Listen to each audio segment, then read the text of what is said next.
Ahead of President Trump's trip to the Middle East today, Hamas has announced that they intend to release Idan Alexander, the last living American hostage held in Gaza. The Israeli Prime Minister's office writes, quote, the expected release of IDF soldier Idan Alexander without anything in return will be possible due to the vigorous policy that we have led with the backing of President Trump and thanks to the military pressure of IDF soldiers in the Gaza Strip. Hudson Institute senior fellow and national security analyst Rebecca Heinrichs joins me now. Rebecca, good morning to you. This is incredible news for the Alexander family, who released a statement noting that they found out that their son will be returning home to them on Mother's Day. It's also amazing news for the United States because he's 21 years old. He's an American citizen from New Jersey. And the Trump administration is saying Hamas agreed to the release of Alexander as a gesture to the United States without compensation or conditions. The reason this happened is because of United States negotiating directly with Hamas, and Israel didn't even know that this specific conversation was taking place. Does that strike you as significant? It is significant. First of all, incredible news, very exciting for Idan Alexander's family. Every time I talk about the issue of Hamas and Israel, I try to mention Idan Alexander, our American citizen from New Jersey, 21 years old.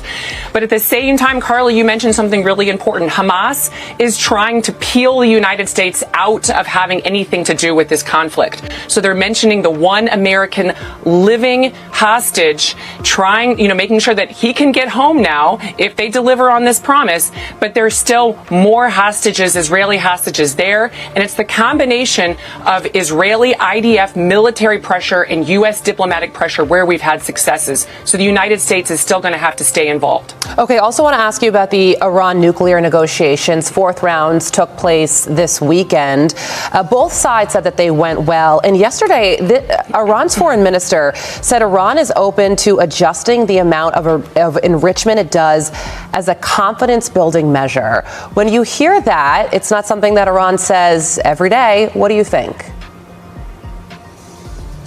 It might be something Iran thinks is a good gesture, but we reject that. The United States has been absolutely clear, from Special Envoy Witkoff to Rubio to President Trump to Vice President Vance, there will be zero domestic enrichment inside Iran. That is an absolute nothing that we will compromise on. There may be a civil nuclear program, but that means that uranium will be imported. It will not be something that the Iranians can enrich inside their country. So far, the two sides are irreconcilable on that very basic point. Okay, so let's move over to the Russia-Ukraine war. Some pretty significant developments took place over the weekend. Vladimir Putin rejected the idea of a 30-day ceasefire, but in exchange said that he wanted to meet with Ukrainian officials in Turkey on Thursday. And Vladimir Zelensky said yes, that he will go to Turkey to meet with Vladimir Putin. It sounds like this could be really a test on if a negotiation can be made here. Well, let's zoom out, Carly. So on last Friday, there was the largest military parade inside Moscow, where Putin was celebrating the Soviet Union's contribution to the victory over Nazi Germany. Sitting beside him was Xi Jinping of China, and of course there was a North Korea delegation. Putin has not shown that he is willing to have a ceasefire in good faith. At the same time he was having that military show of force, you had the Europeans in Kyiv, in Ukraine. You had the Brits, the French, and other European partners and allies agreeing with President Trump. Macron from France was calling President Trump, getting his buy-in, that if there is not a 30-day ceasefire between Russia and Ukraine beginning today, then there will be secondary sanctions with the United States and the Europeans together putting on the Russians. So now Putin is saying, hey, how about we have a discussion in Thursday, Zelensky? And Zelensky called him out and said, fine, I'll be sitting there waiting for you. I want peace. Yeah. So once again, Ukraine is demonstrating they are the peace party, and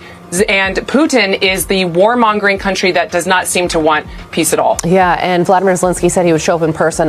Unclear if Vladimir Putin will do the same, which is important, if he shows up himself or sends somebody on his behalf. So we will certainly be watching that. Rebecca, thank you so much for joining us this morning. We appreciate you.